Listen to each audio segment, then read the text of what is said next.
everybody. So we are so excited. We are here to talk about one of the more sort of obscure Oscar winners with the Oscars coming up.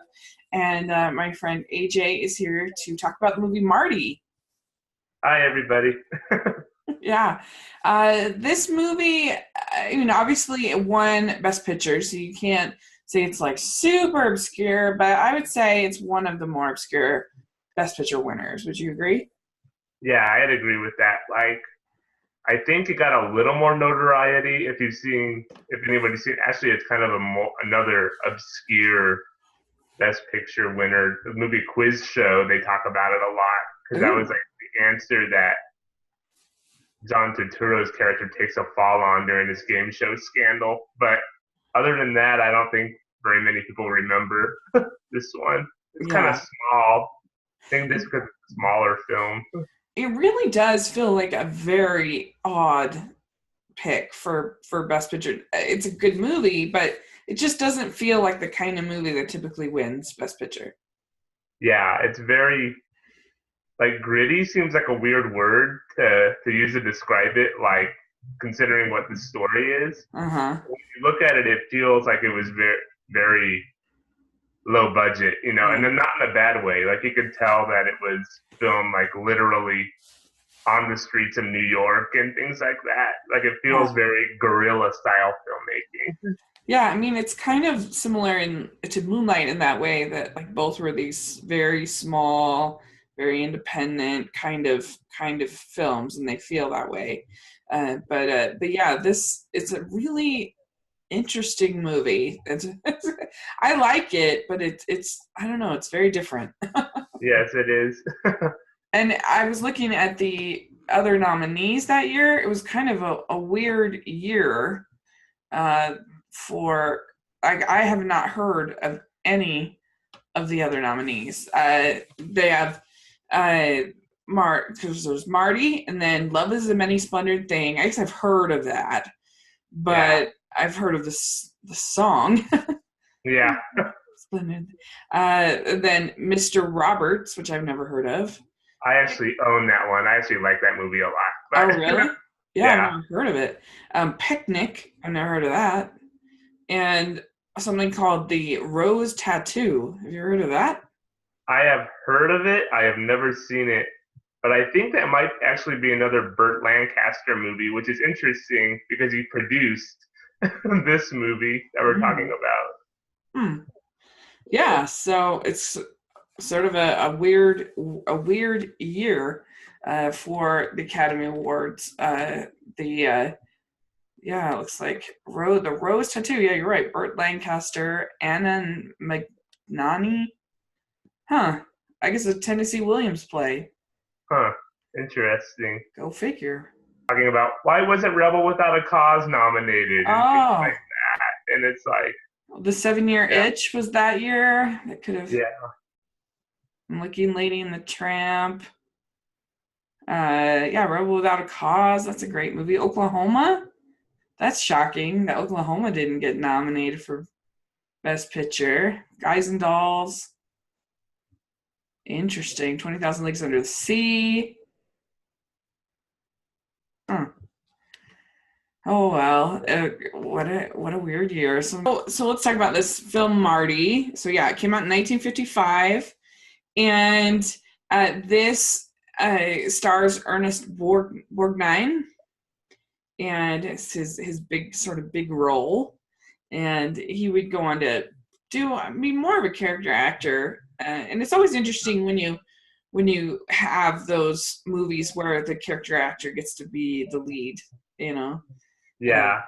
it's always interesting. You can tell that how you can usually tell how much they are appreciating the opportunity to be the lead and really just kind of giving it their all. Definitely, especially since Ernest Borgnine up to this point was kind of known for playing bad guys in Mm, movies. Like yeah. 2 years before this, he was in another Best Picture winner from Here to Eternity, where he was the guy who beat Frank Sinatra to death in the stockade. Mm, And even this same year, he was in another movie, Bad Day at Black Rock, where he played a bad guy. and he actually beat Spencer Tracy, who was nominated for Best Actor for Bad Day at Black Rock this same year, Oh, which interesting. is funny. Yeah, Yeah. so I think I've read somewhere that he was really grateful to play a part where he didn't have to be like a bully or Mhm. beating somebody or murdering anyone. Yeah. So Yeah, that makes sense because a lot of those Italian stereotypes was probably cast. yeah, Yeah. Interesting. Yeah, so he gets to be the lead and he plays this guy named Marty who's like this bachelor. And how old is he supposed to be? he Do you said know? 34. I think he said he was. Okay, 34. And so, yeah, he's 34. He's a bachelor. He works at this butcher shop. And he's a, pretty friendly guy. But I don't know, he's also sort of taken advantage of quite a bit uh, by people. I don't know, he's in this basically. I don't know, I kind of feel like everybody in this movie except for Marty and Clara are kind of terrible, like terrible people, and just kind of mean, like they're not very nice, but like I don't know, somehow the movie still manages to come off as likable and you're rooting for Marty and you're happy when he kind of sees the light as far as is. And but he's this bachelor and his mother, played by Esther Minciotti, uh, she tells him, you got to go to the Stardust Ballroom, you've got to go try to meet somebody, whatever. And so he's like, fine, I'll go. And so, yeah, it's an interesting because she's like really pushy at the beginning, trying to get him to go to the spa room, but then her tune changes. Yeah, and I think it's interesting. I think I appreciate like this is something I think I'll mention more than once, but I think Marty is really a movie that you have to grow into to really hmm appreciate it. Because I know when I saw it as think I saw it as a teenager when I first saw it, and Uh-huh. I didn't really appreciate how her attitude changed in particular. you know, like I hmm didn't really understand well why did she do a complete 180? You know, halfway Yeah. through the movie, but watching it now, like I don't agree with what she's saying, but you can kind of tell why she's saying it, like her fear of being rendered obsolete, basically. You know, Yeah. when she sees what happens to her sister in the other marriage you get to see throughout the course of this movie, the not functional Yeah. one. Well, we might not approve of somebody being selfish, but we can certainly understand because we all have our selfish moments in life, so Yeah, it can make sense. But yeah, like I said, I do think that almost every character except for Marty and Clara are super selfish and very like I don't know. I feel bad for them. I'm like, man, woo, tough. It's rough. I think the most blatant example of that is Marty's friends that he hangs out with. Like every single one of them are like these really skeezy guys who like talk about girls in like the basest terms. Like there's that scene where they're talking about Mickey Spillane, who's like this really violent private eye writer, and they talk about now he knows how to treat women. And they refer to women as like tomatoes and stuff like that, like attractive women as tomatoes and then Yeah, like they're willing to just like abandon women. They want at one point Marty to just leave Clara there, like and for a hotter doll or whatever. And yeah, they're definitely like they're terrible people, like these friends of his. yeah, and I think and I love how there's like one moment in particular where you really get to see that how Marty is different, where because Marty and Clara meet at the ballroom that Right. night, and the reason why they meet is because Clara's original date tries to pay Marty to talk with her while he leaves, and Marty says, "What do you mean? You can't just abandon a girl like that?" You know, Yeah. and it's just with that one little moment that you realize, okay, so Marty's got a completely different attitude. He's really out of place among all these other people. Yeah. Well, and it's true. Like he there's just a sweetness to his character that is even made more so by the fact that everybody else is so terrible. And it's so funny because they talk about Clara as she's like this like horrifically ugly, horrible like person, and she looks fine to me. Like it's so weird. Yeah, exactly. Married to Gene Kelly at the time, Oh, so really? it's kind of a. And in fact, they didn't want to cast her originally because she was actually blacklisted at this time. Oh, interesting. And Gene Kelly basically blackmailed MGM into casting her in this movie, saying that he wouldn't do any other movies for them or for Burt Lancaster as a producer unless they cast his wife in this role. Huh, And so, interesting. but yeah, she's not ugly or anything at all. She's just average. I guess not average. That sounds bad too. I don't know. She's just perfectly cute. I thought Yeah, she was perfectly cute. Like she's yeah, really normal to me. Just really funny. But they just like talk about her, right? She's right there, just about how like ugly she is, and she finally like breaks down. She goes up to like the roof, I think, and that's where he finds her. And then they end up going on this. They're spending the evening together and going to this diner and talking and yeah, at a certain point in the evening, his friends in quotes try to get him to leave her to go hang out with these dolls, whatever, that are like sure things. And it's a pretty like it's a pretty frank movie as far as sexuality for the 1950s, I think. What do you think? yeah. I didn't really think about that, but it is true. They don't make any.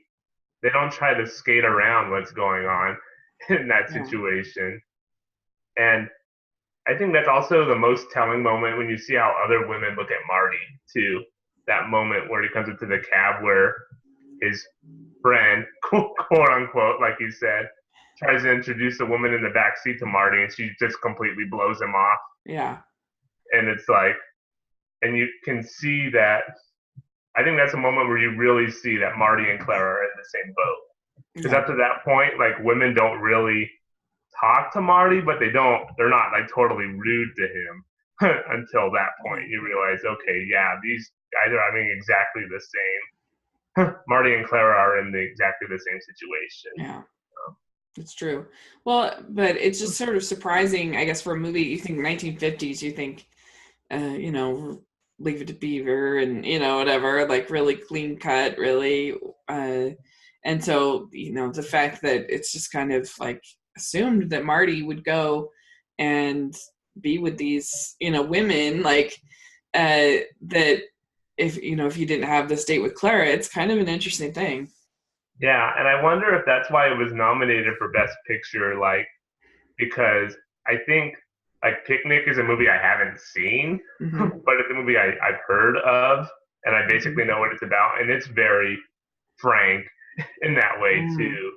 And I wonder if that's why it was nominated, just because of the realism, you So know? this was a rebellious year in the for the Academy. Yeah, Yeah, interesting. And so yeah, they have this conversation, and it's a really interesting scene when they get to his house, and they're talking, and then Marty tries to kind of force Claire to kiss him. What did you think about this scene? I thought it was really, I don't know, it was really surprising, especially given what's going on in Hollywood right now. You Yeah, know, that's what it made me think of first. But it's a very like I don't know. Like, did it make sense for his character to you? um, not. I don't know. It's a lot more forward than he is in a lot of the rest of the movie. Yeah. And I'm not laughing because that's funny, but it just I don't know why I laughed there. But anyway, um, but I guess I can kind of understand what they're going for. That he's so like this is just so new territory for him, you know. Mm-hmm. Like like no like no other woman has been this interested in him ever, you know, and he's not really sure how to handle the situation or how he's feeling, you know. Well, yeah, and if you think that he previous to this he'd been like hanging out with people like his friends, I guess it kind of makes sense that he is carried over some of that behavior from them, into this, and but it is very uncomfortable. It's a very uncomfortable scene, and she's like, "No, I'm not going to do that."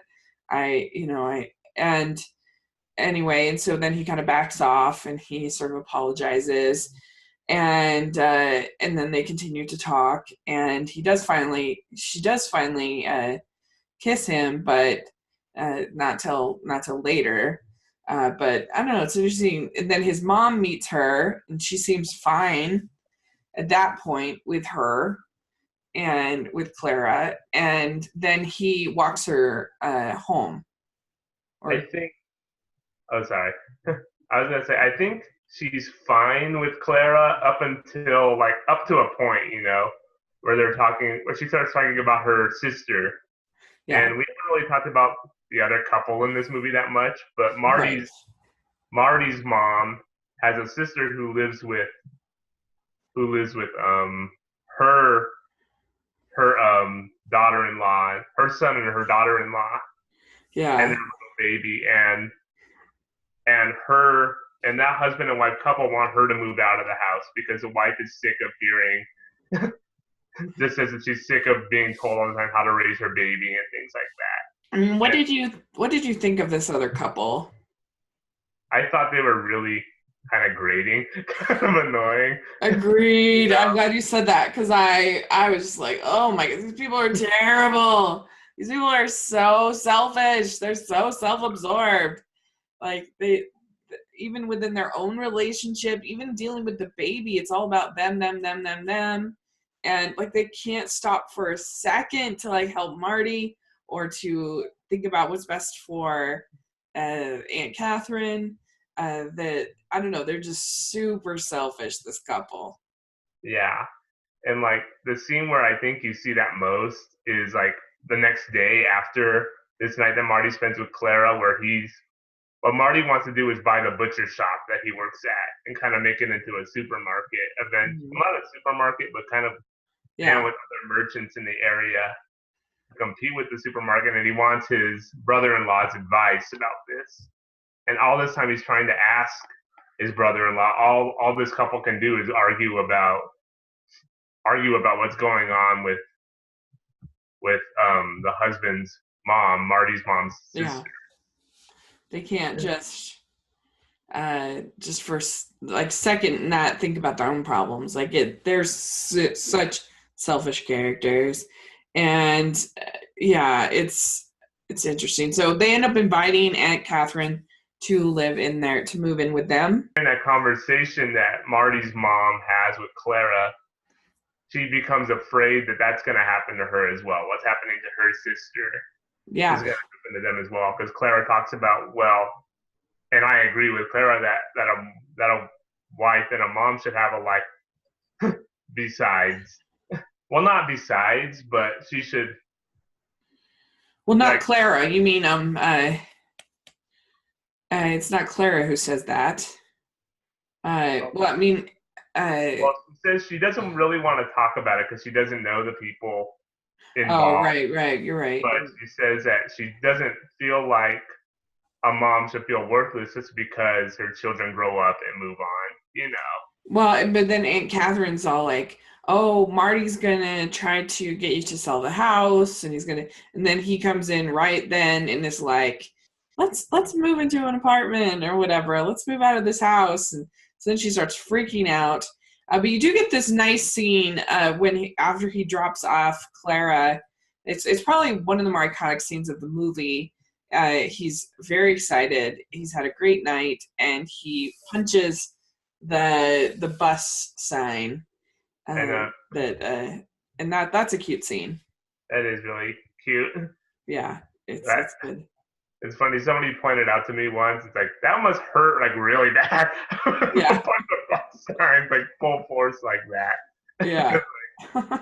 Yeah, but still, just that joy that he feels that really comes through. Yeah. Yeah, Yeah. And so, yeah, his mother becomes convinced that Marty's gonna like abandon her.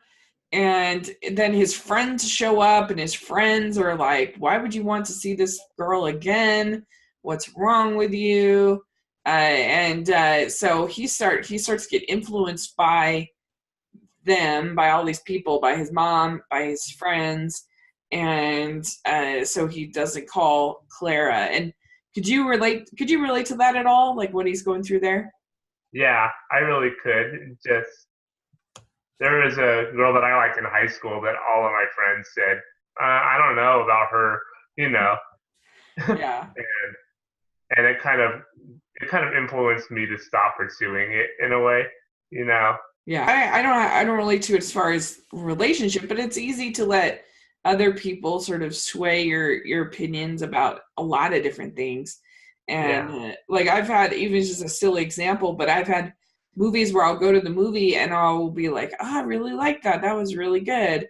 And then I'll come home and hang out with my friends or whatever. And they, if they all hate it, then I'll be like, hmm, maybe I didn't. Did I like it? And then I have to be like, yes, I did like it. Like yeah, it's easy to get kind of, swayed by your friends, and sometimes. yeah, definitely. And it doesn't really help that Marty's friends are so pushy about it too. Yeah, It's like especially his friend Angie, who's like his main, like, kind of his best friend in a way, and he's the one that like when where he looks for Marty all night at the ballroom where he loses him, yeah, and then when he finds him later on, he won't even talk to Clara, or he barely talks to her. He just says hello to her, and then he just walks off. You know, yeah, and it's just they won't leave him alone about it. Basically, you yeah. know. Well, and his mother being that way. I mean, I that's especially for somebody that lives with your mother. It's obviously kind of a mama's boy. Like it would be hard, to have your mom not approve. Yeah, So yeah, they luckily my parents have always been pretty standoffish as far as like they don't get involved in those kind of things as far as my personal life, which I appreciate. yeah, If they really disapproved of somebody, that would be concerning for me. yeah. And it's kind of sad. Like Marty's mom doesn't really want to say why she's Yeah. disapproves, and so like the reason that she gives are like really shallow. Like, well, she doesn't look like she's Italian to me. How do I know Right. she's a nice girl and things like that? Buy that the mom would change so quick, like would become scared so quickly. Like there's a part of me that's like, come on, like you, I don't know. It is quite a change from her perspective at the beginning of the movie to this. Yeah, I guess that is like if there is like a I want to say it's a big flaw, but there's a flaw that's really noticeable in the movie that it's kind of rushed at the end Yeah. and convenient, like that scene, like you're talking about, like she knows her son. It's Yeah. not like he's like this horrible person who would put her out on the street. Yeah. She knows that he has a good heart. It's like, Right. yeah. And then It- the very end scene, it kind of seems rushed too, in a way. yeah. And I mean, I guess if I was gonna say it flaws too, is I don't feel like Marty and Clara have like super great chemistry. I wish they had like I don't know, just a little bit. And maybe it's because it starts out in that like because of that weird like he's trying to kiss her scene like Yeah, so it starts the sort of the relationship almost kind of starts off sort of uncomfortable, and I just don't feel like they have like super great chemistry.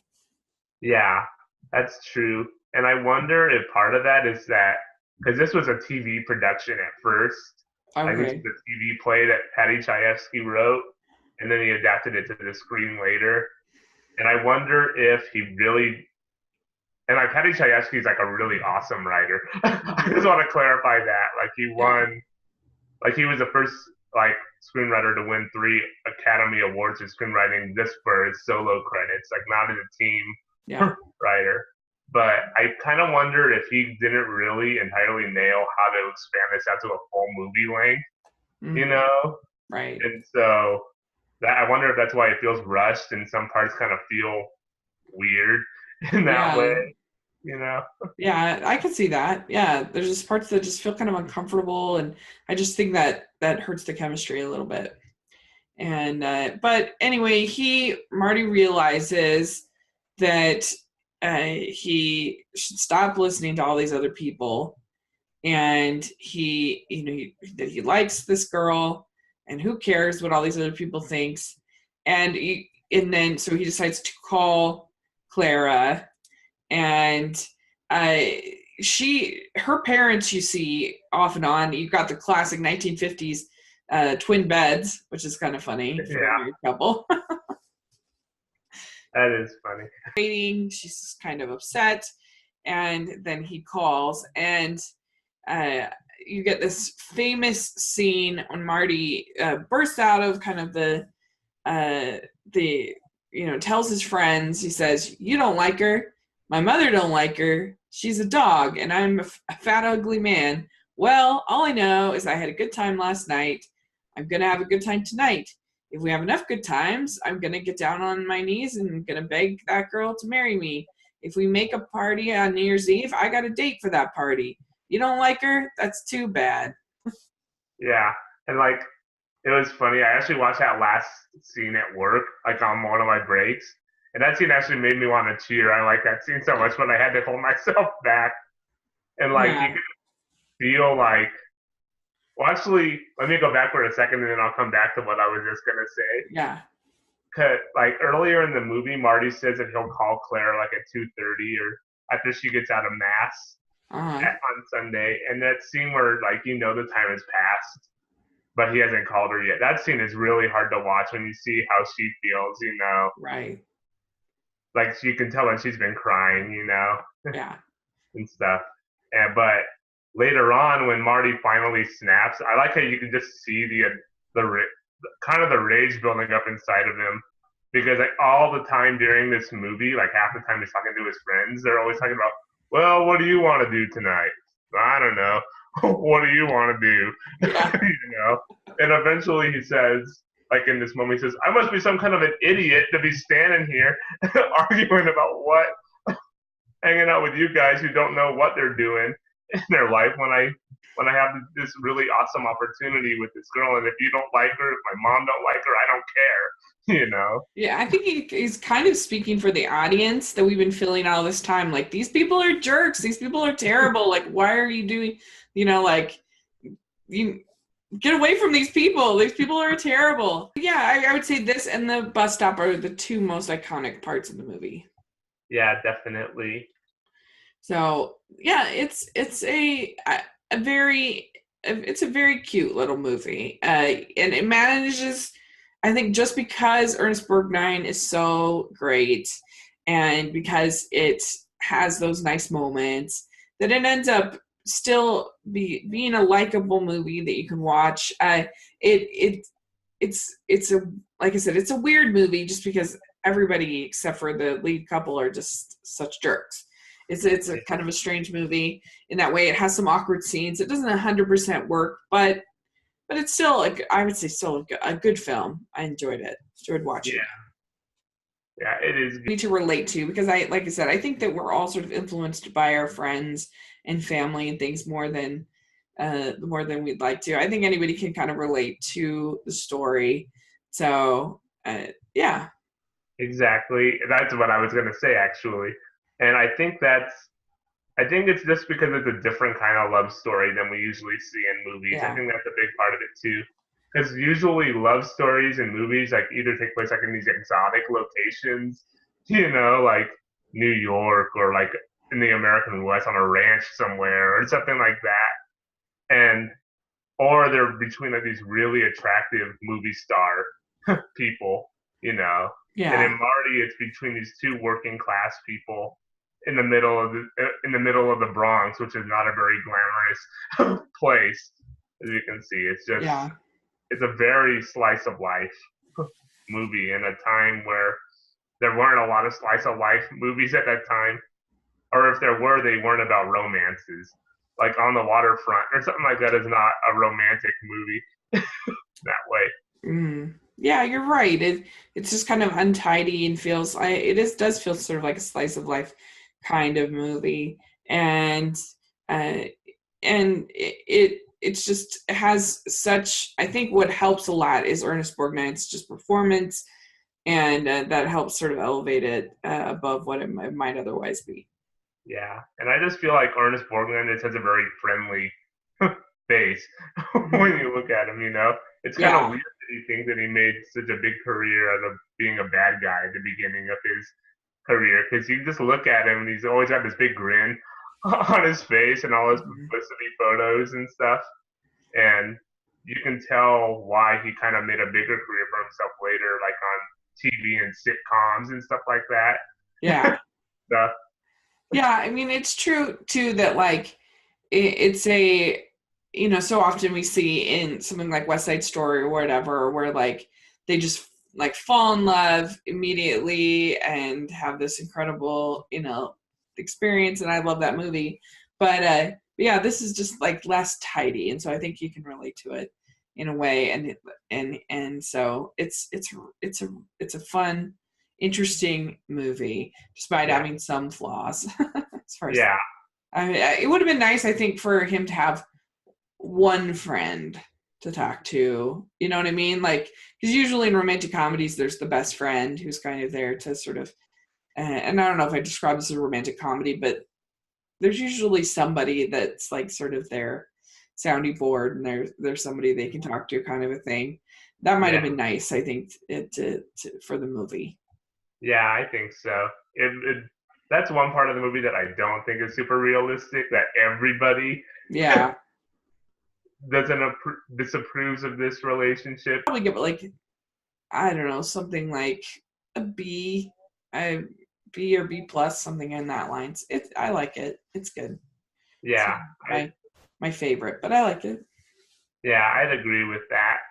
Like, I'm glad that it won Best Picture, even though it may not necessarily have been the best movie that year. Just so it's remembered for at least a little bit that it is remembered, Yeah, you know. And so agreed.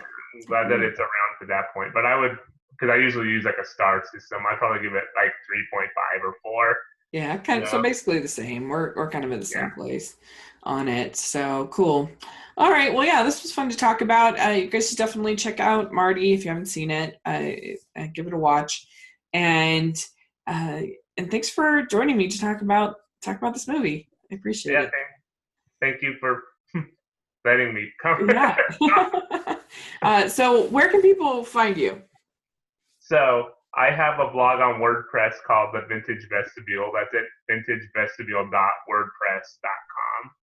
And I'm trying to do more there. I kind of made a commitment to myself to write at least a little bit almost every day. And so hopefully there'll be a lot more stuff Oh coming wow, up cool. there. And I'm also a writer at rotoscopers.com occasionally. I kind of want to start writing there more often too. So, Mm, oh, and you can yeah. follow me on Twitter at Howell489. Yeah, and I'll have that all in the description section. And you can follow me at Smiling LDS Girl on social media, and at Rachel's Reviews on iTunes, and on here on YouTube.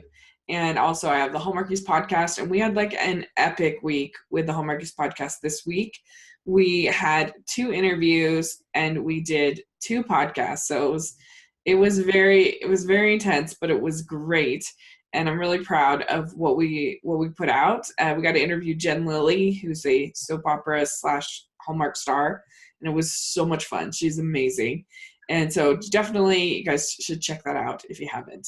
And I posted yesterday my review of Black Panther on this channel, so make sure you take a look at that. So let us know what you think of Marty in the comment section, and what you think of what are some of your favorite more sort of obscure Oscar winners, Oscar nominees, whatever. Put it in the comment section, and we'd love to talk about it. Yeah, definitely. Me too. So thanks again, and we'll talk again soon. We'll find another sort of obscure film to talk about. Yeah, definitely. I'm looking forward to it.